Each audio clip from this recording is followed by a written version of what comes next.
నమస్తే రమ్మగారు. నమస్తే జయ. ఏదైనా ఒక మంచి కథ చెప్తారా? చంద్రవదన కథ చెప్తాను. కాశ్మీర దేశాధిపతికి లేక లేక ఒక సౌందర్యవతైన కూతురు కలిగిందట. చందమామల ఉందని చంద్రవదన అని పేరు పెట్టారు. ఈ అమ్మాయి పతివ్రతల కథల్లో ఈ కథ చెప్తారు. ఓకే. అయితే ఈ అమ్మాయి భలే ముచ్చటగా ఉండేది. ఎంత ముద్దుగా చూసేవారు అట.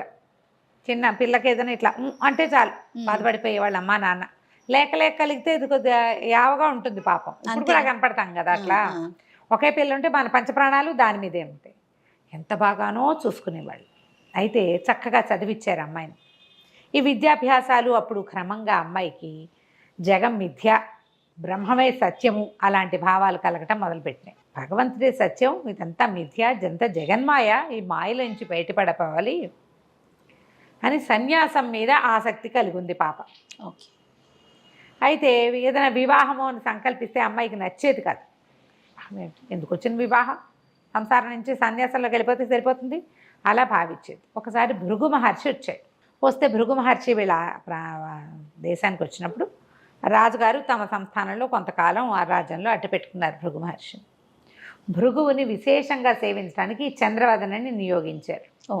మనం దూర్వాస మహాముని కుంతీదేవి సేవించిందని చెప్పుకుంటాం కదా పురాణంలో, మహాభారతంలో. అలాగే ఇక్కడ ఈ చంద్రవదన ఏం చేసింది, భృగు మహర్షిని అనుసరించి ఉండి ఆయనకు కావాల్సినవి చూసి ఆయనతో మహాత్మా జీవుడి వల్ల ఉపయోగాలు ఏమిటి అట్లా కనుక్కుంటే ఆయన మెల్లిగా అమ్మాయికి ఏం బోధించాడంటే, స్త్రీలకి వివాహమే ముఖ్యమైనది. కేవలము వివాహం చేసుకుని సంతానాన్ని కనడం కోసమే స్త్రీలు జన్మించారు. పాతివ్రత్యాన్ని పాటించటమే స్త్రీలకి చేయవలసిన పుణ్యకార్యము.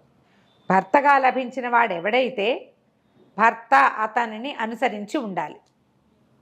అప్పుడే స్త్రీలకి మోక్షం లభిస్తుంది. మోక్ష సాధన సులువు స్త్రీలకి. మగవాడైతే చాలా కష్టపడాలి, వాడు ఎన్నో కర్మలు చేయాలి, తపస్సు చేయాలి, ఈ గృహస్థాశ్రమాన్ని శ్రద్ధగా చేయాలి. స్త్రీలకు కష్టం లేదు, తపస్సు కష్టం లేదు.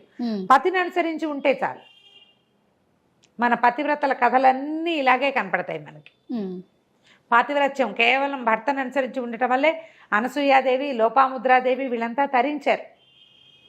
సప్తర్షి మండలంలో మనకు అరుంధతి నక్షత్రం ఉందంటే ఎలా ఉంది? ఆ భర్తను అనుసరించడం వల్ల ఉంది. ఇలా చెప్పేసరికి ఈ అమ్మాయికి వివాహం చేసుకోవాలని పుట్టింది. నాకు ఇంకోలా మోక్షం రాదు, సన్యాసం నేను తీసుకోలేను, స్త్రీలకు అర్హత లేదని చెప్పారు.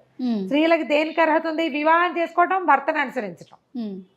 భర్త మాట జవదాటకూడదు, అతన్నే సేవించాలి, అతను పాదాలు స్మరించుకోవాలి, అంతే. పూర్వకాలం ఇలాంటి గాథలు చాలా చెప్పేవాళ్ళు. ఆ భర్తలు కూడా దీనికి తగినట్టుగా ఉండాలి కదా అని అనిపిస్తుంది. తగినట్టుగా లేని భర్తలతోటి కూడా పతివ్రతలుగానే ఉన్న వాళ్ళని చూస్తాం మనం. అంతే. వాళ్ళు ఎలా ఉన్నా క్రమంగా పతులు మారిపోతారు ఎప్పటికో. అప్పటి వరకు వీళ్ళు పోయాల్సిందే. అయితే అమ్మాయి వివాహం చేసుకుంటానని నాన్నకి ఏం చెప్పిందంటే, నాకు 5 ప్రశ్నలు ఉన్నాయి, నా ప్రశ్నలకి సమాధానం చెప్పిన వాళ్ళని భర్తగా పొందుతాను నాన్న. నాకు వారి వయస్సుతోటి వివాహితులు అవివాహితులు దాంతో సంబంధం లేదు, ఋషి ముని అయినా పర్వాలే, మీరు ఎవరికైనా ఇవి పంపించండి, ఈ ప్రశ్నకి సమాధానం చెప్పిన వాడే నా భర్త అని అన్నది. అంటే సరే ఒప్పుకున్నాడు తండ్రి. ప్రశ్నలు రాసి ఇవ్వమన్నారు. అమ్మాయి ప్రశ్నలు రాసింది. ఈ 5 ప్రశ్నలు ఏంటంటే, స్త్రీలకి అలంకారం ఏది, ఎవరి వల్ల స్త్రీలకి పుణ్య పదవి లభిస్తుంది, లింగదేహం అంటే ఏమిటి, మానవులకి మోక్షం ఇచ్చేదేంటి, మోక్ష సాధన ఏమిటి, భగవంతుడికి ఆత్మకి పరమాత్మకి ఏమిటి తేడా, ఇది అడిగింది. అడిగితే ఈ కాగితాలు పుచ్చుకుని అన్ని దేశాలకి వెళ్ళారు సైనికులు. ఆంధ్రదేశపు రాకుమారుడు ఒకడు ఈ ప్రశ్నలకి సమాధానం రాశాడు. ఆ అమ్మాయి ఏదనుకుంటుందో అది రాశాడనమాట. మిగిలిన వాళ్ళు రాశారు, అవేవి ఈవిడనుకునే సమాధానాలు కావు. స్త్రీలకి అలంకారం మానం, తమ పరువు పోగొట్టుకోకుండా ఉండాలి వాళ్ళు, మానమే స్త్రీలకు అలంకారం. తర్వాత ఎవరి వల్ల స్త్రీలు పుణ్యగతిని పొందుతారు, పతి వలన, భర్త వలన. లింగదేహం అంటే ఏమిటి అంటే, మనకి ఒక భగవంతుని యొక్క ప్రత్యామ్నాయ స్వరూపం అది. మనం మరణించిన తర్వాత మనలో నుంచి ఒకటి లేచి వెళ్తుంది, జ్యోతి, లింగదేహం అంటారు, భగవంతుని స్వరూపం అది. మానవులు దేనివల్ల మోక్షాన్ని పొందుతారంటే, నిష్కామ కర్మ వల్ల. ఏ ప్రయోజనము లేకుండా, ఏది ఆశించకుండా చేసే క్రియల వల్లే మనిషికి మోక్షం వస్తుంది. ఆత్మకి పరమాత్మకి ఏమిటంటే, పరమాత్మ తామరాకు మీద నీటి బొట్టు, ఆత్మ ఆ తామరాకు అని రాశాడు. రాసేసరికి ఆమెకు ఎంతో నచ్చాడు. విందుడు అతని పేరు. అయితే ఇతనికి విందుడు ఆల్రెడీ వివాహితుడు. సరే కబురు చేశారు, మా అమ్మాయి మిమ్మల్ని వివాహం చేసుకుంటుంది చంద్రవదన, మీరు రండి అని చెప్పారు. చెప్తే అతను నేను వివాహితుడిని అని ఉత్తరం రాస్తే మాకు అభ్యంతరం లేదు. ఆ విందుడి భార్య పేరు చిత్రాంగద. ఆమె కూడా చుట్టుపక్కల రాజ్యాల్లో ఎక్కడో రాజకుమార్తె. భార్యతో సహా అతను వచ్చాడు ఇక్కడికి.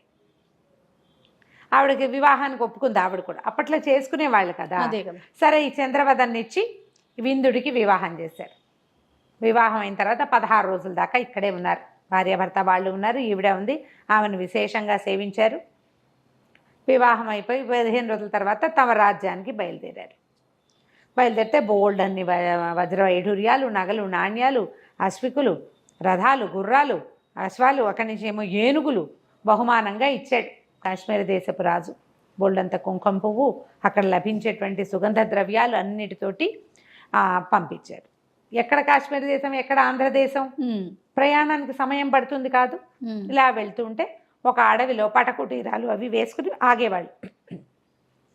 రాత్రిపూట కొన్ని చోట్ల ఆగి విశ్రాంతి తీసుకోవడం, తెల్లవారు లేచాక మళ్ళీ ప్రయాణం సాగించేవాళ్ళు.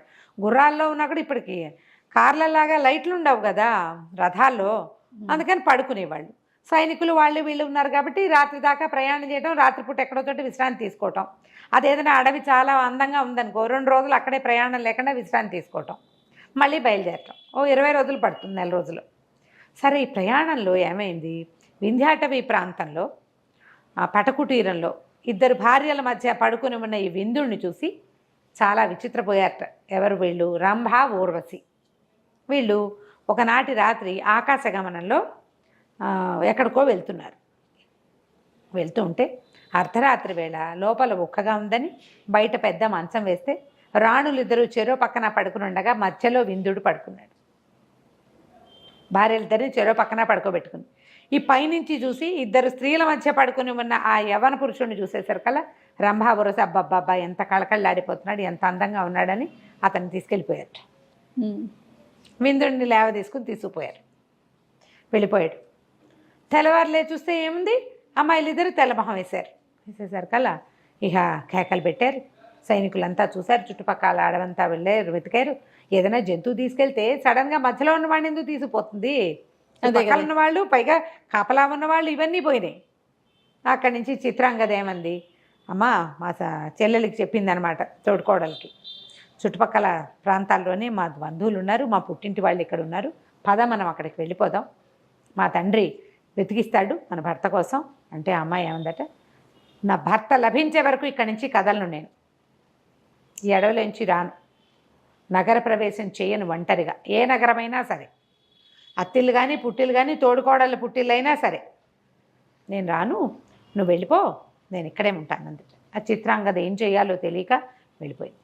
ఇక్కడ కూర్చున్న చంద్రవదన మాత్రం పక్కనే ఉన్న సరస్సులో స్నానం చేసి భగవతి పేరిట తపస్సు చేయడానికి కూర్చుంది. ఎన్ని రోజులో కూర్చుందిట అట్లాగే.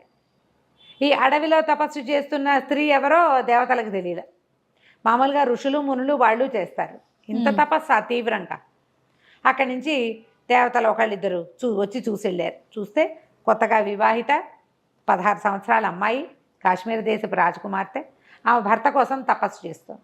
భర్త ఎక్కడున్నాడు వెతికితే రంభా ఊర్వశి చెరుకోరు పూట పంచుకొని ఆ విందుని తమ దగ్గర ఉంచుకున్నారు. అక్కడి నుంచి ఆయన కేకలేసి, ఆ మానవుల మీద ఆశపడకూడదు. ఎవరు? ఇంద్రుడు అండి. ఇంద్రుడు కేకలు పెట్టి అతన్ని ఏమో అప్పచెప్పండి, అమ్మాయి తపస్సు చేస్తుందంటే భృగు మహర్షి అనుగ్రహం వల్ల అమ్మాయికి తపస్సు మీద పట్టింది. భర్త కోసం ఏమైనా చేయాలని చెప్పాడు ఆయన. అంతే. భర్త కోసం ఇప్పుడు ఆయన లభించలేదు, ఆయన కోసం తపస్సు చెయ్యి, ఆయనకి ఏదో కావాలి చెయ్యి, అంతే. ఆయన మిస్ అయిపోయాడు. మిస్ అయిన ఆయన వాడి కోసం తపస్సు చేయటం మొదలుపెట్టింది. అక్కడి నుంచి 45 రోజులు గడిచేసరికి విందుని తీసుకొచ్చి నుంచోబెట్టారు ఈవిడ ముందు. అక్కడి నుంచి సైనికులు వాళ్ళు వీళ్ళంతా వచ్చి రాజకుమారిని చూసి ఆశ్చర్యపోయి చిత్రాంగదాదేవిని పిలుచుకొచ్చారు. ఆవిడ, అమ్మా చెల్లెలా ఎట్లా సాధించావు భర్తని అని అడిగితే, తపస్సుతోటి సాధించానక, తపస్సుతోటి సాధ్యం కాందేది లేదు. ప్రస్తుతం నా తపస్సు పతిభక్తే, భర్తతోటి ఉండాలి. ఆ చంద్రవదనని మహోగ్రంగా అందరూ మెచ్చుకున్నారట, మహా ఉపద్రవంగా. జనాలంతా ఆశ్చర్యపోయారట. తపస్సుతోటి దేవస్థాస్త్రీలు ఎత్తుకుపోయిన భర్తను సాధించుకుంది అమ్మడు. తదేక దృష్టితోటి చేస్తే ఏదైనా సాధించగలుగుతాము. ఆ తర్వాత చంద్రవదన చిత్రాంగదతో కలిసి విందుడు ఆంధ్రదేశానికి వెళ్ళి అక్కడ ప్రభువుగా ఎంతో కాలం జీవించాడట. ఆవిడకి కథ అంతా చెప్పుకునేవారు ఆ ప్రాంతంలో. కథ కంచికి మనం ఇంటికి. బా సూపర్ అండి, బాగుంది కదా కథ? చాలా బాగుంది. రమ్మగారు ఒక కథ చెప్తారా? ఈ మాట నేను ఎన్నిసార్లు అంటుంటానండి. సుమారుగా ఒక 1000 పైచులకేనా, 1500-1600 ఉండొచ్చు. నాకు చెప్పినవి కాకుండా మీరు చిన్నప్పటి నుంచి ఇంట్లో పిల్లలకి కానీ లేకపోతే అక్క వాళ్ళ పిల్లలు వాళ్ళకి వీళ్ళకి కలిపి ఎన్ని కథలు చెప్పుంటారు ఇప్పటి వరకు? చాలా Countless కదా, వేలు కదా రమ్మగారు. అంటే ఇప్పుడు చూడు, నీకు చెప్పేవి కాకుండా చెప్పనివి, చెప్పడానికి పెద్దగా కుదరనివి, వీళ్ళేనివి బోల్డన్ ఉంటాయి కదా. మీరు చదివినవి, నేను చదివినవి చాలా ఉంటాయి. నేను ఇంక ఎన్నో నావెల్స్ చదివాను, ఎన్నో చిన్నవి పెద్దవి, చిన్నవి పెద్దవి, చిన్న చిన్న 5 పేజీలు 4 పేజీల కథలు 100,000. కొడవగంటి కుటుంబరావు గారికి కథల పుస్తకాలు బ్రహ్మాండంగా ఉంటాయి. 6వ 8వ సంకలనాలు కోకు కథలు. అందులో ఒక్క కథ కూడా నీకు నేను చెప్పలా. అదే కొత్తగా వింటున్నాను నేను, పేరు దాచేసుకున్నాను. అవేంటంటే ఇలా చెప్పగలిగే కథలు కావు, అదే ఏదో ఒక లైఫ్ స్టోరీ. నాకు ఇంకా చాలా ఫేవరెట్ వాళ్ళు ఉన్నారు. మరి శ్రీపాద సుబ్రహ్మణ్య శాస్త్రి గారు, కొడగంటి కుటుంబరావు గారు పేరు చెప్పైనా, తర్వాత బమిడిపాటి రామగోపాలం గారు, వీళ్ళు కాకుండా అబ్బూరు ఛాయాదేవి గారు, ఎంతమంది రైటర్లు ఉన్నారు, ఎన్ని కథలు ఉన్నాయి. నేను చెప్పినవి కాకుండా కొన్ని వేలు చదివాను నేను. నేనే కాదు, పుస్తక పఠనం ఉండే ఆసక్తి ఉన్న వాళ్ళందరూ చదువుతూనే ఉంటారు. ఆ కథలన్నీ నీకు చెప్పే పరిస్థితి లేదు మనకి. అదేలేండి, అంతే, వీళ్ళని బట్టి. అసలు ఉపయోగం ఏంటి రమ్మగారు? మీరు చెప్తున్నారు, నేను వింటున్నా, నాతో పాటు ప్రేక్షకులు అందరూ వింటున్నారు కదా. మీరు కాదు, మామూలుగా అసలు కథల వల్ల ఉపయోగం ఏంటి? మొదటిది వినోదము, విజ్ఞానం, బుద్ధి వికాసము. బుద్ధి వికాసం జరుగుతుంది ఖచ్చితంగా. చెప్పే విధానం బట్టి ఉంటుందా? విధానం అంటే కథని మనం సందర్భానుసారంగా ఓ కథ చెప్తాం అనుకో జయ, ఆ సందర్భాన్ని బట్టి మనకి కథ అర్థమైతే ఈ సిచ్యువేషన్లో ఎట్లా యాక్ట్ చేయాలి అనేది తెలుస్తుంది. ఇప్పుడు పంచతంత్ర కథలు ఉన్నాయి, ఏ సిచ్యువేషన్లో రాజు ఎలా స్పందించాలో చెప్పబడిన కథలు అవి. రాజులే కాకుండా అవి సామాన్య మానవులు అందరూ వాడుకోవచ్చు. ఎవరితో ఎలా ఉండాలి, ఎవరితో జాగ్రత్తగా ఉండాలి, ఎవరితో ఎలా ఉండకూడదు, ఏ పరిస్థితిలో ఎవరు ఎలా యాక్ట్ చేయొచ్చు, యాక్ట్ చేయకూడదు. బుద్ధి వికాసం ఖచ్చితంగా వస్తుంది కథలతోటి. దాన్ని తీసుకునే తీరు, కాలక్షేపం కూడా టైం వేస్ట్ చేయకుండా మనం ఏదో కాలక్షేపం చేస్తాం, అది మనకు ఉపయోగపడుతుంది. ప్రతి విషయము ఎక్కడో చోట ఉపయోగపడుతుంది. మానసికమైన పరిణతి కథల వల్ల లభిస్తుంది జయ, నా ఉద్దేశం మాత్రం అదే. ఏదైతే మనం సుమన్ టీవీలో కథల సిరీస్ స్టార్ట్ చేసాం, అంతకుముందు చాలా మంది చెప్పారండి. పేపర్లో మనం స్టోరీలు వింటూ ఉంటాము, చాలా మంది చెప్పే వాళ్ళని కూడా చూసాం. అంతా కూడా సింగిల్ గా చెప్పింది, ఎవరికి వాళ్ళు ఇండివిజువల్గా వాళ్ళకి ఒక స్టోరీ చెప్పడం, లేదా ఒక పేపర్లో ఒక స్టోరీ రావటం, లేదా వాయిస్లో రావటం. ఫస్ట్ టైం ఇట్లా 1+1 కూర్చొని ఒక స్టోరీని అందించి మనమే మొదలు పెట్టాం. ఆ క్రెడిట్ నిజంగా మనకే దక్కుతుంది అనుకోవాలి. నా తర్వాత చాలా మంది చేసిన మన దాంట్లో కూడా నా క్రెడిట్ ఇంకొకళ్ళకి రాలేదు. నేను బాగా నచ్చాను ప్రజలకి. అంటే మీరు చెప్పే తీర్పుడు ఒక్కొక్కరు ఒక్కొక్క విషయానికి కనెక్ట్ అవుతారు కదా, ఆ కనెక్టివిటీ అనేది మీ దగ్గర కథల రూపంలో ఉంది అంతే. అది ప్రేక్షకులు ఆదరించారు, మనం చెప్పుకుంటూ పోతున్నాం. దానికి తగిన సబ్జెక్టు మీరు గ్యాదర్ చేసుకుంటూ ఉన్నారు. మరి ఎంత చదవాలి, ఎంత తీసుకోవాలి, ఎంత వరకు చెప్పాలో మనం చెప్పాల్సి. మీరు స్టోరీ అనేసరికి చాలా పెద్దది ఉంటుంది కదా, ఏది అవసరమో ఏది అవసరం లేదో దాన్ని కుదించి మెయిన్ పాయింట్స్ వరకు చెప్పి. సో పలకరించిన ప్రతి ఒక్కరు అడుగుతారండి, రమగారిని అడిగామని చెప్పండి ఒకటి, ఆవిడ చెప్పే స్టోరీస్ బాగుంటాయి, చాలా బాగుంటాయి, ప్రతిరోజు మీ స్టోరీతోనే పడుకుంటున్నాం, అలాంటి వాళ్ళు ఉంటారు. అబ్బబ్బబ్బా, ఎంత ఆనందం అనిపిస్తుంది అంటే చాలా సంతోషం. కథలకి చాలా ప్రయోజనాలు ఉన్నాయి జయ. మీరు ప్రధానంగా ఒకటి ఆలోచించండి. ఇప్పుడు నేను చెప్తున్నా, నాకు మీరు కనెక్ట్ అయ్యారు, మీరు మీ పిల్లలకు చెప్తారు, మీ పిల్లలు మీకు కనెక్ట్ అవుతారు.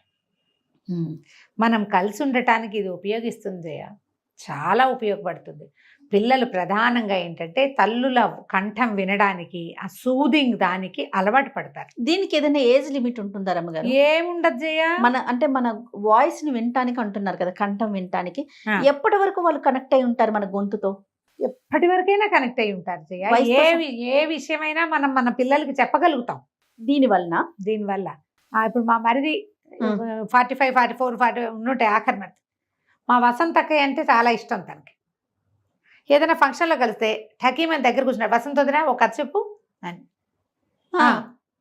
ఆయన ఒక వేద పండితుడు, 100 మంది శిష్యులు ఉన్నారు తనకి. అది వేద పాఠశాలకు వెళ్తుంటారు, పాఠశాలకు వెళ్తాను కదా నేను. ఖచ్చితంగా వసంత వదిన ఒక కథ చెప్పంటే నవ్వుతుంది మా వసంత. వీడికి నా గొంతు ఇష్టం, చాలా సంతోషంగా ఉంటుంది అనమాట. నా గొంతు ఇష్టం అని చెప్పలేకపోతాం కదా. ఇప్పుడు నా గొంతుకు కాదు, వసంత గొంతుకు కనెక్ట్ అవుతాడు తను. అట్లా ఉంటారు తను మాట్లాడితే ఇష్టం పిల్లలకి. అది ఉంటుందా రమ్మగారు? గ్యారంటీగా ఉంటుంది, గ్యారంటీగా. ఎలాంటి విపత్కర పరిస్థితుల్లో అయినా మనం పిల్లల్ని మన వైపు తిప్పుకోగలుగుతాం, మనం అదే అలవాటు చేస్తే మన మాట వినేలాగా చేసుకోగలుగుతాం. ఫస్ట్ నుంచి చేస్తే గనక చెయ్యాలి, చిన్నప్పటి నుంచి చెయ్యాలి. ఇది మంచి అలవాటు. చదవటం అంటే కొన్నాళ్ళు ఏదో శాస్త్రానికి చేసినట్టు చేసి మానేయడం అయితే కాదు, రెగ్యులర్ ప్రాక్టీస్. Regular practice. నేను ఇప్పుడేం కథలు చెప్పను జయ, కానీ మా వాడు ఒక క్యారెక్టర్ పేరు ఏదో చెప్తాడు, అది అడుగుతాడు, అమ్మా ఆ రాక్షసుడు అదేదో పేరుంది వచ్చింది ఇక్కడ, వీళ్ళెవరు అని. దాని మీద ఓకే, దాని మీద విషయం మీరు చెప్తారు. ప్రేక్షకులకి ఇంత దగ్గర అవటానికి ఇంకో కారణం ఏంటంటే చదువుకోని అవసరం లేదు. మనం స్టార్ట్ చేసిన ఈ సిరీస్ లో వాళ్ళు చదవక్కర్లేదు, వాళ్ళు పనులు చేసుకుంటూ అమ్మల స్టోరీలు వినేసి ఒక మదర్ గారు, ఇప్పుడు నేను చెప్తున్నాను రమ్మగారు, ఇప్పుడు మీతో ఉంటాను కాబట్టి నాకు గుర్తుంటది, ఇన్ని స్టోరీల మీద మర్చిపోతూ ఉంటాను. నేను కూడా ఏం చేస్తాను, మీ స్టోరీని పెట్టుకుని వింటా, ఏదో పని చేసుకుంటూ వింటా, అది నాకు నేను చెప్తానికి నాకు ఈజీ అవుతుంది. ఇది ఒకటి మనకి చాలా మార్గాన్ని సుగమం చేసింది అనుకోవాలి. చాలా దగ్గరగా వాళ్ళ ఇంట్లోకి వెళ్ళిపోయాం అనమాట. మీరు ఆలోచించండి, ఏ ఏజ్ వాళ్ళకైనా మంచి మాట ఎవరికైనా కావాలి కదా, ఖచ్చితంగా కావాలి. కానీ మీరు అన్నట్లుగా ఫస్ట్ నుంచి ప్రాక్టీస్ ఉండాలి. ఉంటే ఇంకా బాగుంటుంది. 15 ఏళ్ళు వచ్చేసిన పిల్లలకి మనం స్టోరీ చెప్తామని అప్పుడు స్టార్ట్ చేస్తే వినరు కదా. అది వెండు ఇంకొంచెం ముందు నుంచి మొదలు పెట్టాలి. ఒకవేళ పిల్లలకి ఆసక్తి ఉందనుకోండి, వింటారు, చెప్పడం స్టార్ట్ చేయొచ్చు. అవును అవును, స్టార్ట్ చేయొచ్చు, మంచిదే అది. అవును. చందమామలో ఒక కథ ఉంది జయ. ఏంటి కథల ఉపయోగమా? కథల వల్ల ఉపయోగం బాగుంది కదా. వసుంధర గారు రాసిండేమోనని అనుకుంటున్నా, చాలా రోజులైంది, కానీ ఇప్పుడు ఈ సందర్భంగా ఇప్పుడు చెప్పచ్చు మనం. పూర్వం అంట ఒక ఊర్లో కృష్ణశాస్త్రి గారు, కృష్ణ శర్మ అని ఒక ఆయన ఉండేవారు. ఈయన ఏంటంటే మహాపండితుడు, చాలా విజ్ఞాన ఖని ఆయన. ఆయనకు ఒక కుమారుడు ఉన్నాడు, వేద శర్మ అతని పేరు. ఈ కృష్ణ శర్మ గారు ఆ పాండిత్యంతో ఆ శిష్యులు వాళ్ళు వీళ్ళు ఉండేవాళ్ళు, అందరికీ మంచి మంచి కథలు అవి చెప్పేవారు, కథాకాలక్షేపంగా ఉండేది. అయితే ఈయన కుమారుడు కూడా బాగా చదువుకున్న వేద శర్మ రాజుగారి దగ్గర ఉద్యోగం చేస్తారు, వేద పండితుడిగా, ఆస్థాన పండితుడిగా ఉన్నాడు. తండ్రి తాలూకు ఈ పద్ధతి అతనికి పెద్ద నచ్చేది కదా. సాయంకాలం అయ్యేసరికి వాకిట్లో ఎవరో జనం చేరేవాళ్ళు, అందరికీ మంచి మంచి కథలు చెప్పేవారు. ఈయన జీవన రహస్యాలు బోధిస్తూ ఉంటే, ఎందుకు నాన్న ఇట్లా కథాకాలక్షేపం చేస్తావు, ఎందుకు ఇది, నీ విజ్ఞానాన్ని వృధా చేసుకుంటున్నావు, నువ్వు విజ్ఞానం వృధా అయిపోతుంది అనేవాడు. అయితే ఈయన కథల వల్ల చాలా ప్రయోజనాలు ఉన్నాయిరా, నీకు తెలీదు, సందర్భానుసారం ఎప్పుడో నీకు అర్థమవుతుందని వారు.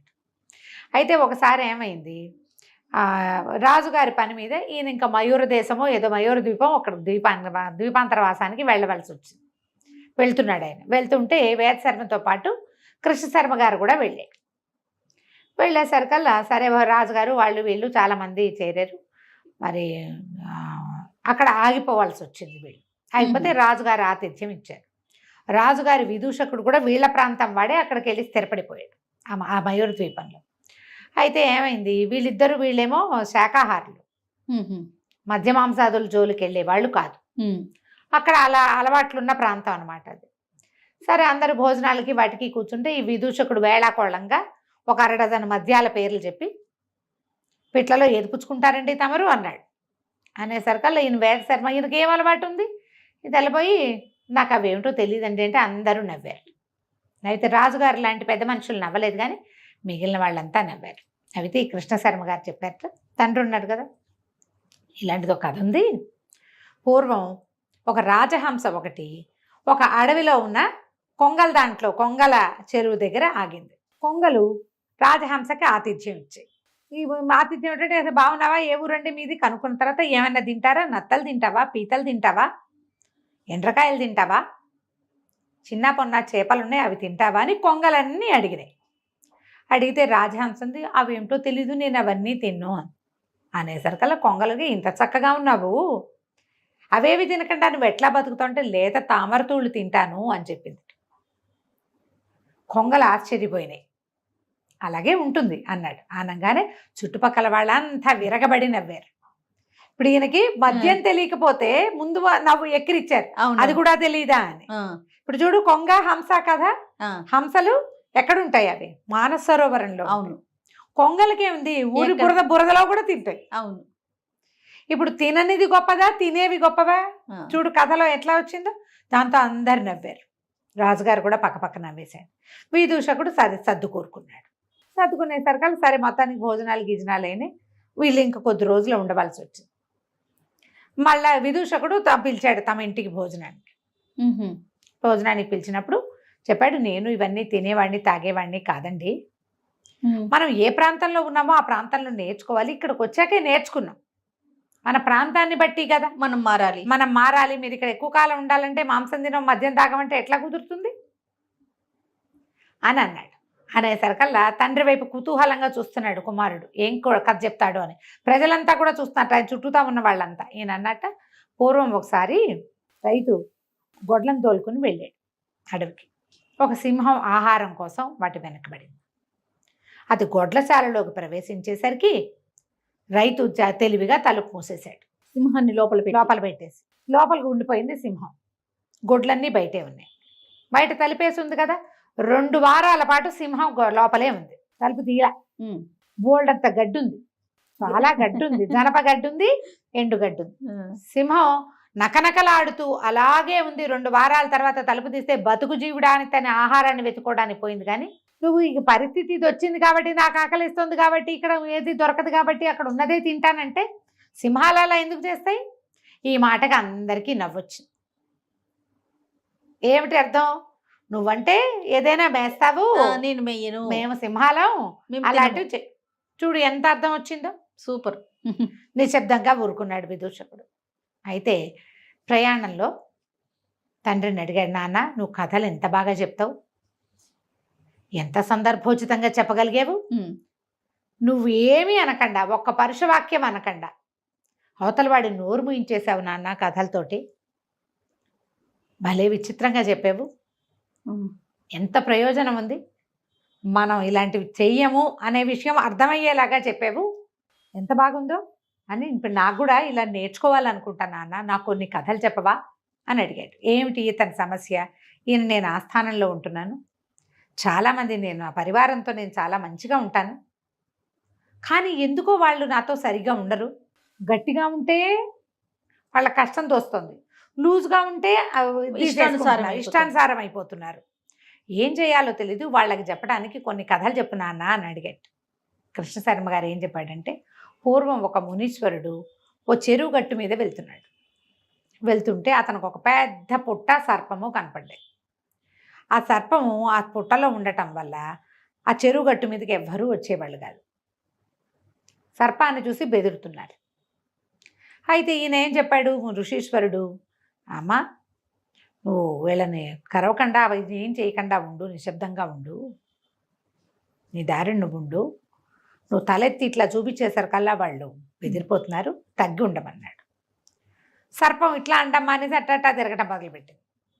ఇక ఊళ్ళో జనాలంతా వచ్చి నానా గందరగోళం చేసేవాళ్ళు. అక్కడ మళ్ళీ ఋషీశ్వరుడు తిరిగి వచ్చేసరికి సర్పం బికమొహం వేసుకుని ఉంది, దెబ్బలు తగిలి అక్కడోటి రక్తపు చారికలున్నాయి. ఇదేమిటి ఇటా అయ్యావు మహానాగమా, ఏమైంది నీకు అన్నాడు. మీరే కదండి ప్రశాంతంగా ఉండమన్నారు, ప్రశాంతంగా ఉండేసరికి తగ్గమనేసరికి నువ్వు కొడుతున్నారంటే, ఈయన తగ్గమన్నాను కానీ తగ్గించుకోమనలేదు.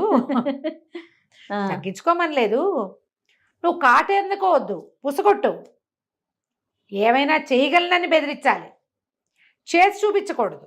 అలాగని నీ దారి నువ్వు పాక్కుంటూ పోకూడదు. సందర్భం వచ్చినప్పుడు ఫెరోషియస్గా చూపించాలి, పౌరుషం చూపించాలి, లేనప్పుడు న్యూట్రల్గా ఉండాలి, అంతే. ఏదైనా వస్తే ఈయన ఒప్పుకోడు అని తెలియాలి వాళ్ళకి. నీకు అర్థమవుతుంది? అవునండి, అవును. ఈయన ఆశ్చర్యపోయాడు. ఎంత బాగా చెప్పావు నాన్న. అవును, నేను స్ట్రాంగ్గా గట్టిగా రుసరుసలాడుతూ దుమదుమలాడుతూ ఉంటే వాళ్ళు సరిగా ఉండట్లా, మెత్తగా నవ్వుతూ ఉన్నానా కుదరటం లేదు, నేను నవ్వుతూనూ ఉండకూడదు, రుసరుసలాడుతూ ఉండకూడదు, ఈ మధ్య మార్గాన్ని అవలంబించాలని బాగా చెప్పావు నాన్న. ఈ కథ నాకు చాలా ఉపయోగపడుతుంది, ఇక నుంచి నా పరివారంతో నేను చాలా హాయిగా ఉంటాను, రాజస్థానంలో పని కదా అదేలే అని చెప్పాడు. చూడు 3 కథల్లో 3 రకాల ప్రయోజనాలు ఎలా ఉన్నాయో. అవునండి, కథల ప్రయోజనాలు ఇవి.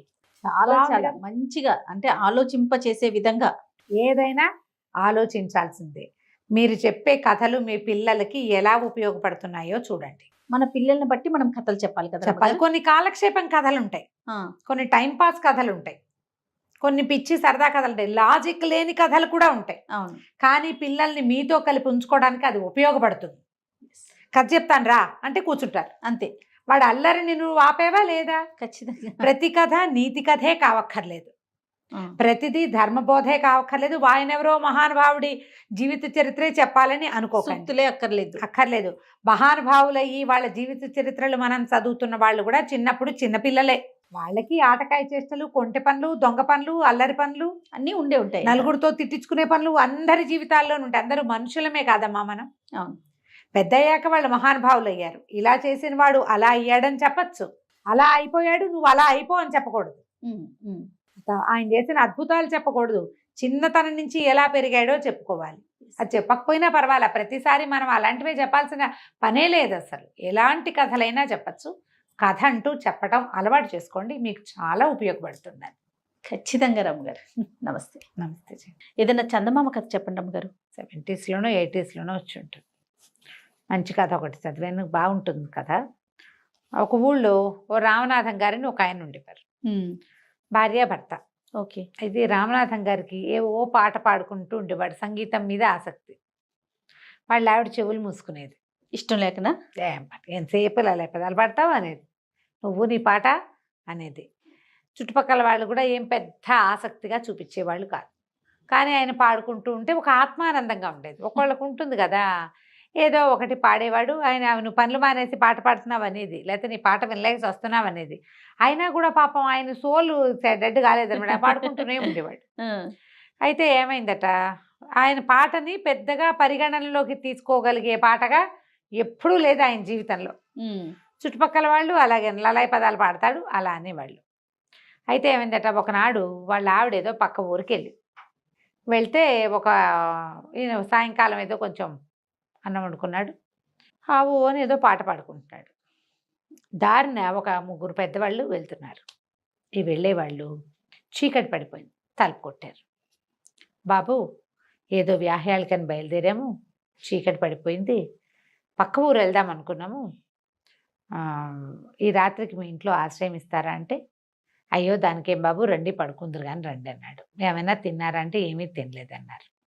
సరే, అయ్యో మా ఆవిడ ఉంటే వంట చేసి పెట్టేది, సరే ఏముందిలేండి నేను కూడా ఏదో కాస్త వండి పెడతాను, ఒక ముద్ద ఉడికేస్తా, వద్దన్నారు వాళ్ళు. వద్దులే బాబు, ముందు మగవాడివి నువ్వేం చేయకాల్చుకుంటా అంటే, పర్వాలేదండి పర్వాలేదు కూర్చోండి అని ఏవో మంచినీళ్ళు ఇచ్చి, కాస్త తాగడానికి పలసగా మజ్జిగిచ్చి వంటిట్లో కూర్చొని నిదానంగా కాస్త బియ్యం పొంగించాడు, ఒక గిన్నెడు చారు పెట్టాడు, ఏదో నలకంత కూర లాంటిది ఏదో వేయించాడు. ఈయనకి ఏంటంటే ఏదైనా పని చేస్తుంటే ఊ అంటాం అలవాటు, సాగతీస్తాడు, కూనరాగాలు తీస్తూ పని చేస్తాడు. అదే అటా అటా అటా అటా పాడుకుంటూనే ఉన్నాడు. ఈ బయట కూర్చున్న 3 పెద్దవాళ్ళు ఆ పాట వింటూ ఉన్నారు. ఉండేసరికల్లా బయటకు వచ్చాడు, ఆకులు వేశాడు, విస్తలేసి వడ్డించబోతే, బాబు ఏమిటో పాట పాడుతున్నావు, ఒకసారి పాడబోయి బాగా వింటామన్నారు. సిగ్గుపడ్డాడు ఇతను రామనాథం గారు. అబ్బాయి అంత గొప్ప పాట కాదండి, మా ఆవిడ ఉంటే ఈ పాటికి ఎన్నర్పులు వచ్చేదో నా మీద అంటే, కాదు కాదు వినడానికి చాలా బాగుంది, నువ్వు ఆత్మానందంతో పాడుతున్నావు, పాడు పాడు ఏం పర్వాలేదని అన్నం వడ్డిస్తుంటే పాడమన్నారు. ఇది ఉత్సాహం, ఎవరైనా బాగుంది బాగుందంటే ఉత్సాహం వస్తుంది. ఈయన చక్కగా బోల్డ్ పాటలు పాడాడు, వాళ్ళకి అన్నాలు వడ్డించాడు, పక్కలేసాడు, కంచ ఆకులు తీశారు వాళ్ళే. ఇతను ఇల్లు ఆకులు సర్దుకున్నాడు. మరి వంట వడ్డించిన వంట అంతా వెనక్కి సర్దుకోవాలా, అక్కడి నుంచి పక్కలేసాడు. వాళ్ళు పడుకునేదాకా పాడుతూనే ఉన్నాడు. ఉత్సాహం వచ్చింది. పడుకున్నారు.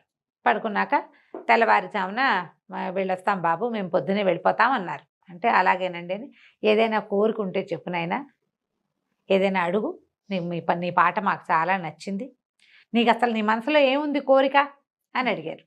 అడిగేసరికల్లా ఏం కోరిక ఉంటుందండి, ఎప్పటి నుంచో ఒక మంచి వీణ కొనుక్కోవాలని కోరిక నాకు, అది ఎట్లా చక్కటి స్వరం ఉన్న వీణ కావాలి, ఇది నేను పాట పాడితేనే మా ఆవిడ తిట్టిపోస్తుంది, చుట్టుపక్కల వాళ్ళు ఎవరు హర్షించరు, వీణ ఏం చేసుకుంటాను నేను, కానీ ఆ వీణ మీద మనసండి నాకు అని చెప్పాడు. ఓహో బాగుంది అనుకున్నారు, పడుకున్నారు. తెల్లవారేసరికి వాళ్ళు వెళ్ళిపోయారు. కానీ వాళ్ళకి పక్క వేసిన ప్రాంతంలో ఒక చక్కగా బంగారు మెరుగులేంతున్న వీణ మాత్రం కనపడింది. ఆనందం పట్టలేకపోయాడు. వాళ్ళు ఎవరో దేవతలు నాకు ఈ వరం ఇచ్చారనుకున్నాడు. ఆ వీణని ఇట్లా అన్నాడు, అనగా అని మోగింది. అది ఓంకారం వస్తుంది అందులోంచి. మళ్ళీ అన్నాడు, ఇంకోసారి ఓంకారం వస్తుంది. దాని దగ్గర కూర్చున్నాడు. ఆయన చిన్నప్పుడు కాస్త వీణ నేర్చుకున్నాడు, ఆయనకు వచ్చు చిన్నప్పటి వీణ ఏదో. ఆ వీణ తీగలు శృతి అయిపోతే తీగలు శృతి చేసే ఉన్నాయి. వాయించాడు. వాయిస్తే ఎంత బాగుందంటే పాడుకుంటుంటే ఈయనకు వచ్చే ఆనందం కంటే 100 రెట్ల ఆనందం వస్తుంది. అప్పుడే వాళ్ళ ఆవిడ పక్క ఊరు నుంచి వచ్చి సంచి చేత్తో పుచ్చుకుని లోపలికి వస్తూ అట్లా మెస్మరైజ్డ్గా చూస్తూ ఉండిపోయింది. ఆవిడకి కూడా నచ్చింది. ఏమీ అనలా, ఎంత బాగుందయ్యా అంది. ఏ వీణ ఏ ఇది వాయించినా బాగా పలుకుతుంది దాని మీద. ఈయనకి చేత రావక్కర్లా, అది వచ్చేస్తుంది. ఏ ఫీల్తో వాయిస్తే ఆ ఫీల్ రాగం పలుకుతుంది. అది ఆయనకి ఆనందంతో వాయిస్తే ఆనంద భైరవి రాగం వాయించి పారేస్తుంది. చుట్టుపక్కల వాళ్ళంతా వింటారు. ఇక అక్కడి నుంచి చుట్టుపక్కల వాళ్ళు వీళ్ళు అందరూ వింటాం మొదలుపెట్టారు. ఈయన పనే పొంగని టింగ్ టింగ్ అని కూర్చునేవాడు వీణ దగ్గర. జనాలు ఆ రసాంబోధిలో ఓలలాడుతూ ఉండేవాళ్ళు. భార్య ఏమీ కాదనేది కాదు, ఆయన పని అయిపోయేది, ఆయన వీణానందము అయిపోయేది. ఎంతో బాగుంది. ఆయనకు చాలా గొప్ప, చాలా సంతోషం. అంతకుముందు లలాయి పదాలు పెడతావు అని తిట్టిపోసేవాళ్ళు. కిక్కురు మనకండా ఉన్నారు. దాంతో ఒక ఏమంటారు, ఒక మెట్టు ఎక్కాడు అనుకుందాం, అలా అయిపోతాం. అందరూ శభాష్ అంటుంటే ఎలా ఉంటుంది జయ? ఏనుగెక్కినట్టు ఉండదు. ఆనందంతో అలా ఆనందంతో ఎక్కాడు. కొంతకాలం తర్వాత ఏమైంది, ఆ ఊళ్ళో ఒక రంగనాథ శాస్త్రి గారు, రంగనాథాచార్యని ఒక ఆయన ఉన్నాడు, రంగనాథం గారు. ఆయన ఎక్కడికో వెళ్ళి చాలా కాలం తిరిగి వచ్చాడు. వస్తే వాళ్ళ ఆవిడ వాళ్ళ పక్కింటి ఆయన, అబ్బో రామనాథం ఎంత బాగా వాయిస్తున్నాడో వీణ, వాడికి ఏమొచ్చు వీణ రావటం ఏమిటి, వీణ అంటే అంత సింపులా, పాటే లలాయి పదాలు వాడివి, ఇంకా వీణ ఒకటే వీడి ఫేస్కి అలాగ మాట్లాడాడు. మాట్లాడితే వాళ్ళ ఆవిడ, కాదండి అందరూ చెప్పుకుంటున్నారు, అసలు వీణ వాయిస్తే ఏ రసంలో మొదలు పెడితే ఆ రసం ఉద్వేగం వచ్చేస్తోంది మనకి, మనుషులకి, చాలా బాగుందండి అది అనేసరికల్లా సరే ఈయన ఏమనుకున్నాడు, ఒకనాడు సాయంకాలం నేను వెళ్ళి వినొస్తానని వాళ్ళ ఇంటికి వెళ్ళాడు. ఆ పూట ఈయన ఒక్కడే పోయాడు, ఇంట్లో ఎవ్వరు లేరు. ఈ రామనాథం గారు ఏదో వీణ సవరించుకుంటున్నాడు. ఏమిటో నువ్వు ఎంతో బాగా వాయిస్తున్నావుట, మరి ఏదైనా ఒకటి వాయిచ్చు వింటామన్నాడు. అనేసరికల్లా అంతకుముందు ఈ రామనాథం గారికి తెలిసి రంగనాథ శాస్త్రి ఎప్పుడు ఇతన్ని విమర్శించబడి, ఆయన ఒక పాటి గాయకుడు, ఆ ఊళ్ళో పేరెన్నిక కన్న గాయకుల్లో ఆ రంగనాథం గారు కూడా ఒకడు. ఈ లల్లాయి పదాలు వేసుకుని ప్రతి కచేరీలోనూ తయారవుతున్నాడని అనిపిస్తుంది. మనకి ఎలా ఉంటుంది జయ, ఒక పేరెన్నిక కన్న వాళ్ళు 10 మంది ఉన్నారనుకో, ఒక అప్కమింగ్ వాడినో లేకపోతే ఏదో ప్రయత్నం చేసేవాడినో చూస్తే చిన్న చూపుగా ఉంటుంది. అవును, వీడు ఎక్కాడేమిటి మాతో పాటు స్టేజ్కి అనిపిస్తుంది. న్యాచురల్ కదా, ఎంతో కష్టపడి పైకొచ్చాం, ఇలా వచ్చేసాడు ఏంటి అనిపించింది, అలాగూ అనిపిస్తుంది. దాని తోడు కొంతమంది నోరేసుకుని విమర్శిస్తారు, అవును నీ ఫేస్కి అప్పుడే నువ్వు ఎక్కేవు స్టేజ్ అని. ఈ రంగనాథం గారు ఆ తరహా మనిషి.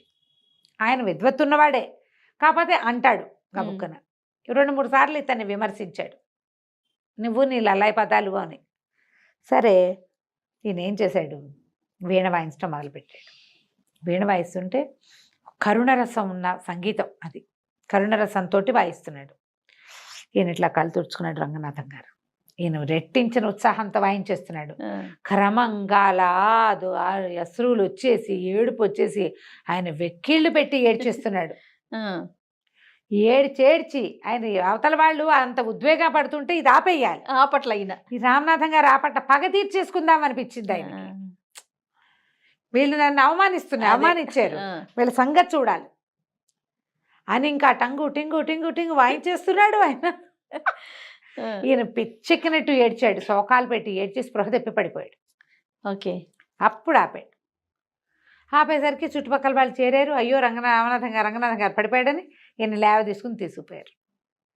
ఈయనకు ఒక పగ తీరిన ఒక భావన వచ్చిందనమాట. వీణ పక్క పెట్టాడు, నిద్రకు ఉపక్రమించాడు. తెల్లవారేసరికి వీణ లేదు, మాయమైపోయింది. పొద్దున మళ్ళీ 11 గంటలకి జనాలు వీణ వినడానికి వచ్చేసరి పని అయిపోయాక ఏది వీణే లేదు. వీణ ఇంట్లో నుంచి మాయమైంది. ఓ, అప్పుడు రామనాథం గారు చెంపలేసుకున్నాడు, నాది పొరపాటు, ఆత్మానందం కోసం నేను పాడుకుంటున్నానని సంతోషించి ఆ గంధర్వులో ఎవరో నాకు ఆనందంగా ఉంటానని వేణిచ్చారు, నేను నా పగ తీర్చుకోవడానికి సాధనాన్ని చేసుకున్నాను దాన్ని. ఆయన దుఃఖపడుతుంటే కూడా నేను ఆపకుండా ఆయన స్పృహ తప్పిపోయేలాగా చెయ్యాలని పగ నాది. దేవతలు ఎప్పుడూ వాటిని సమర్థించరు. నువ్వు సంతోషంగా ఉండు, నీ సంతోషం కోసం ఏమైనా ఇస్తాం, నీ సంతోషం పక్కవాడి దుఃఖానికి కారణం కానే కాకూడదు. అందుకని ఆ వీణ మాయమైపోయింది. చిత్రవీణ చిత్రంగానే మాయమైపోయింది. ఆ తర్వాత ఆయన పాడడం కూడా మానేశాడు. కథ కంచికి మనం ఇంటికి. రమ్మగారు ఏదైనా సరదాగా ఉండే చందమామ కథ ఒకటి చెప్పండి అండి. అత్యాస కథ చెప్తాను. చెప్పండి. పల్లెటూళ్ళలో ఇది వరకు బిచ్చగాళ్ళు ఉండేవాళ్ళు. ఇది ఎప్పటి సంగతో చెప్తున్నాను నేను. ఊర్లో ఒక బిచ్చగాడు అడుక్కుంటూ ఉండేవాడు. ఏదో రెక్కాడితే కానీ డొక్కాడదు. రెక్కాడటం ఎందులో చూస్తాం మనం? పని చేసుకుంటే పొట్ట పోసుకోవటం. ఇప్పుడు పని చేసుకునేవాడు కాదు బిచ్చగాడు, అది అడుక్కుని పొట్ట పోసుకునేవాడు. ఏ ఊళ్ళో ఏదైనా దొరికితే తినేవాడు. ఇక ఇల్లు వాకిలి ఏమీ లేదు, ఎక్కడ కుదిరితే అక్కడ పడుకునేవాడు. సరే ఏమైంది, ఒక ఊర్లో ఏదో అడుక్కున్నాడు, తిన్నాడు. తిరిగి వస్తూ ఉంటే ఆ పూట పెద్దగా ఏమీ దొరకలేదు ఆహారం. సాయంత్రానికి ఏమీ లేదు. దాని నుంచి ఇంకో ఊరు వెళ్ళాలి. ఆ ఊళ్ళో తిరిగేశాడు, ఇంకా ఆ ఊళ్ళో ఉండకూడదు, అట్లా తిరిగేవాడు అనమాట. ఆ రెండో ఊరికి అడవి వైపుకి ప్రయాణం చేస్తుంటే ఒక ముసలాయన కనిపించాడు. ఎక్కడికి ఏమిటని మాట్లాడుకున్నారు. ఎవరు తోడు లేరు అని చెప్పాడు. నేను ఉంటాగా తోడు, అందాక వస్తానులే పదబాబు అన్నాడు. ఆ ముసలాయన అన్నాడు, ఏమిట్రా నువ్వు ఇంత వీక్గా కనపడుతున్నావు, అంటే బలహీనంగా కనపడుతున్నావు, ఆహారం లేదా, ఇందా ఈ శనగ్గింజ తీసుకో అని ఒక్క శనగ్గింజ వీడి చేతిలో పెట్టాడు. బాగుంది. వీడన్నాడు, శనగ్గింజతో పొట్ట నిండుతుందా, కడుపు నిండుతుందా, కాలు నిండుతుందా బాబయ్య అన్నాడు. ఏదైనా నిండొచ్చురా, ఏదైనా నిండుతుంది, జాగ్రత్త పెట్టుకో నా మాట విని అన్నాడు. అనేసరికి వీడేం చేశాడు, ఏదో ముసలాడు అంత శ్రద్ధగా ఒక్క గింజ చేతిలో పెడితే పచ్చటిది, అదేంటి నల్ల శనగింజ కంటే మన కాబూలి శనగలు ఉంటాయి కదా, పెద్ద గింజ అనమాట. ఆ గింజని దట్టిలో దోపుకున్నాడు.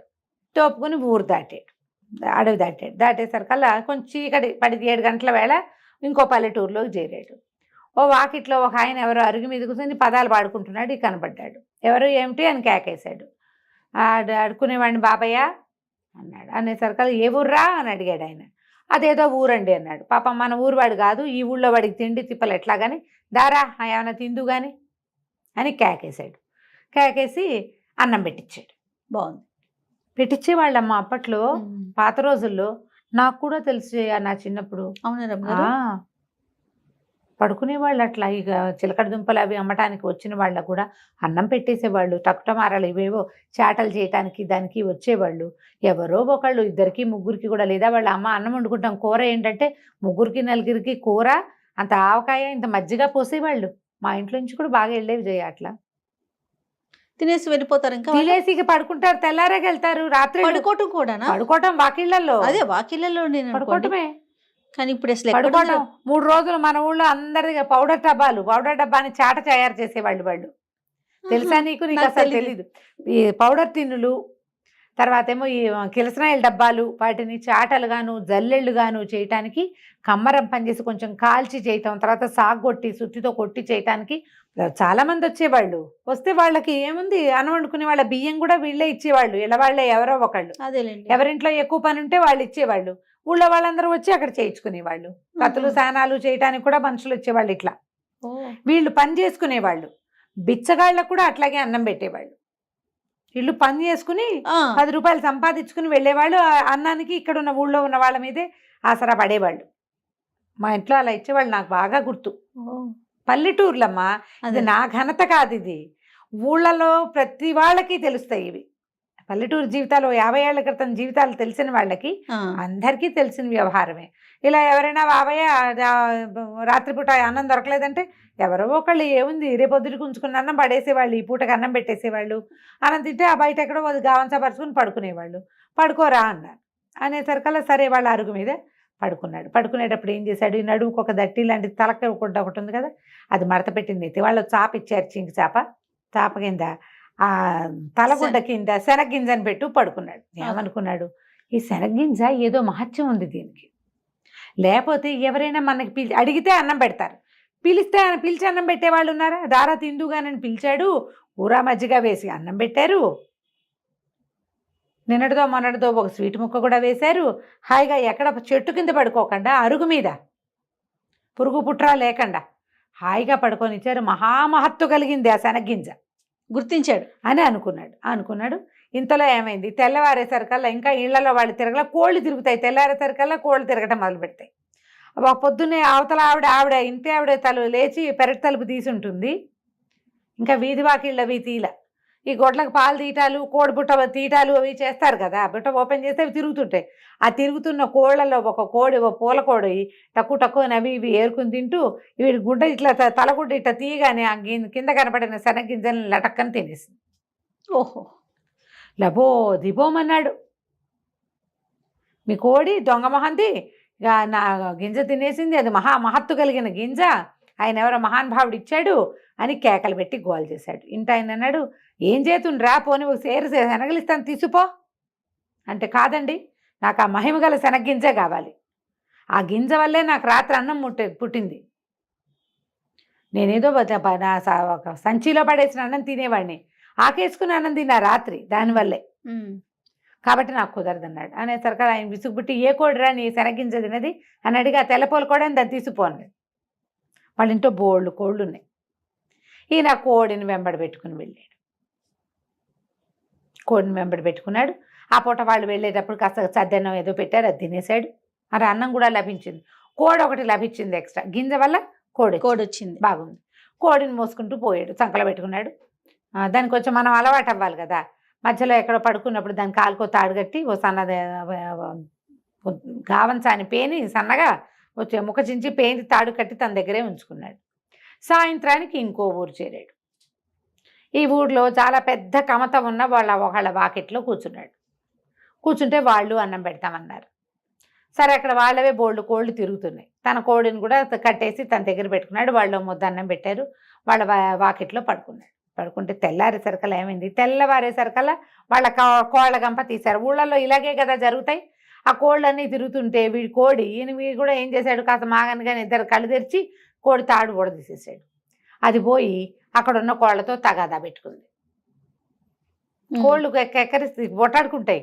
ఇది అటు పొట్టాడుకుని ఇటు పొట్టాడుకుని అక్కడ వాళ్ళకి బోల్డంత కమత, బోల్డన్ని ఆవులు గేదెలు గొడ్లు ఉన్నాయి. ఇది పోయి అక్కడ పరిగెడుతూ వాటి కోళ్ళతోటి పరిగెడుతూ ఒక ఆవేయ ఒకటి నుంచుంటే ఆవు పేయ అంటే ఆవు దూడ దాని కాళ్ళ సందులోకి వెళ్ళి అదేమో కంగారు పడి తొక్కేసింది. కోడి కాస్తే చచ్చూరుకుంది. అయ్యో, చచ్చిపోయేసరికల్లా మరి ఏం చేయాలి, బయటకు వచ్చాడు. చూసుకున్నాడు, అమ్మో నా కోడి చచ్చిపోయిందో అని గోల పెట్టాడు. ఇది మహత్తు కలిగిన కోడి, దీనివల్లే నాకు అన్నం పుట్టింది అన్నాడు.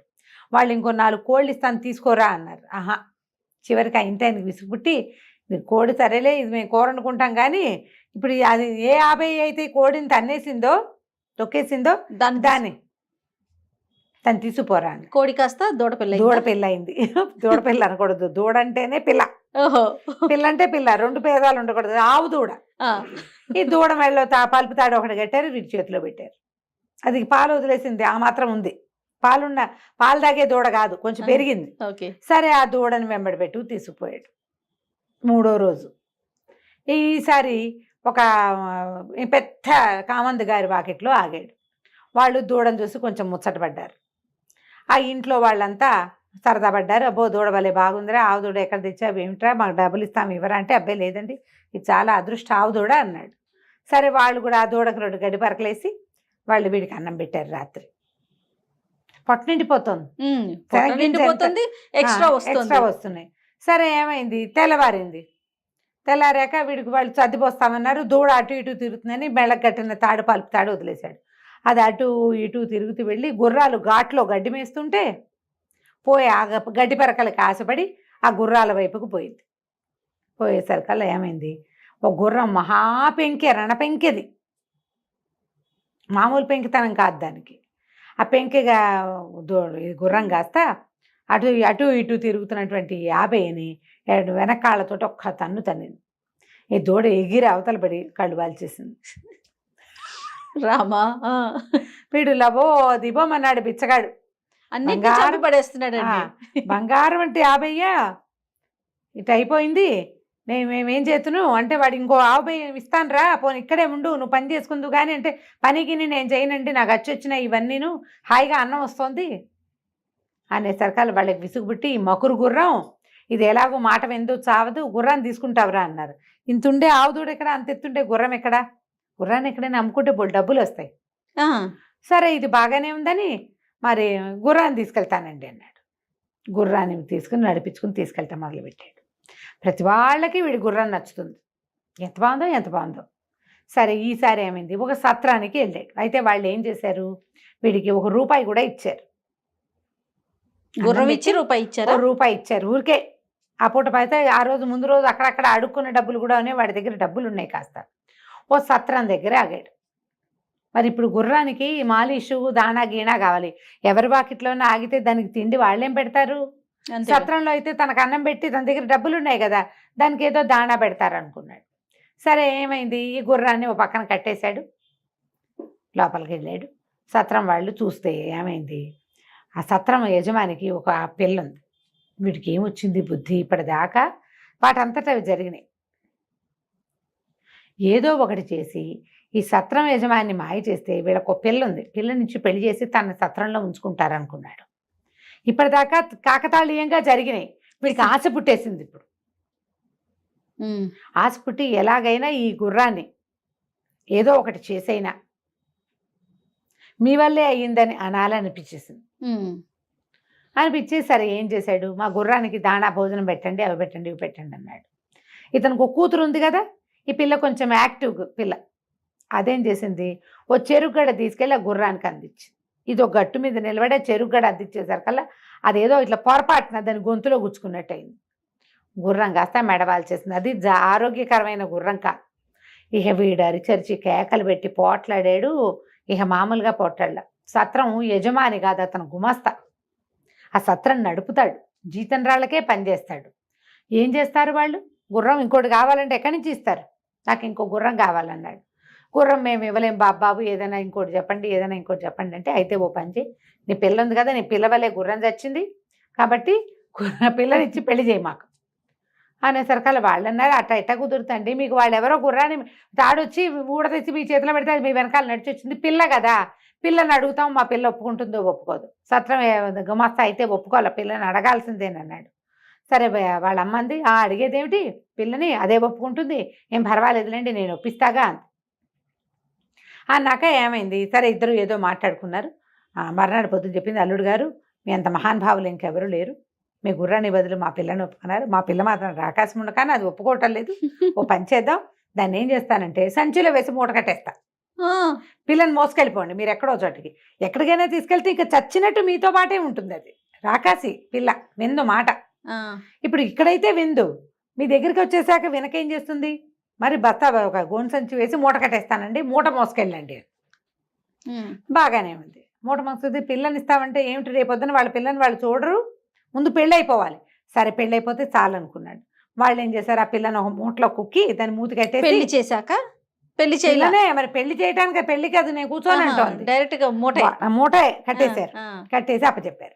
ఆ మూటను మోసుకురాలేక చచ్చాడు వీడు. ఆ లోపల ఉన్న వాళ్ళు ఎగిరి గంతులేస్తుంటే ఎట్ట తీసుకొస్తాడు, అదే కదా, ఎటా గొటా తీసుకొచ్చి ఒక అడవిలోకి చేరాడు. ఆ పిల్లని మూత సంచి ఊడదీసి నేనే నీ పతిని అందామనుకున్నాడు. మూట ఊడదీసేసరికల్లా ఆ మూటలోంచి పెద్ద కుక్కోటి బయటకు వచ్చింది. వాళ్ళు వీడిని వదిలించుకోవడానికి ఏం చేశారు, తమ వాకిట్లో ఉన్న ఒక ఊర కుక్కని అందులోకి సంచిలోకి వేసి కుట్టేసి ఇచ్చేసారు. మంచి పని చేశారు. అయితే పిల్ల కావాలి వాడికి. అది కాస్త ఆ పొద్దున్న నుంచి వీడితో మోయబడి ఉందేమో, తిక్క పుట్టిపోయింది సంచిలో. అది ఒక్క అమాంతం వీడి మీదకి లంఘించి ముక్కు కొరికేసింది. ఇంకేం చేస్తాడు, పారిపోయింది బండి, ముక్కు కొరికేసి. ముక్కు నెత్తురు గారుకుంటూ ఉంది. ఇక అన్నం ఎక్కడిది సున్నం ఎక్కడిది అడవిలో. ఆ గూడు సగం చిరిగిపోయిన ముక్కుకి ఎటాగొట్టా పట్టీలు కట్టుకుని మళ్ళీ ముష్టడి కోటం మొదలుపెట్టాడు. అడ్జస్ట్ కాదు, ఆశపడకుండా ఒక చోట ఆగుంటే అంత అయ్యేది కాదు. ఈ గుర్రాన్ని పిల్లకి మారి చేద్దాం అనుకున్నాడు, అక్కడ చెడిందనమాట. అన్ని చోట్ల అందరూ అవకాశం ఇచ్చారు, ఉండరా నాయన ఇక్కడ బతుకు అంటే ఒప్పుకోలేదు. అలాగే అత్యాశ పడతారు ప్రజలు. అవునండి, ఆగరు, ఒక చోట ఆగరు, ఇంకా ఏదో వస్తుంది అనుకుంటారు, ఇంకా ఏదో వస్తుంది అనుకుంటే ఇగో ఇలా అసలుకే మోసం, ముక్కు ఊడిపోతుంది అనమాట. అది కంచికి మనం ఇంటికి. భలే సరదాగా ఉంది రమ్మగారు. నమస్తే అండి. నమస్తే.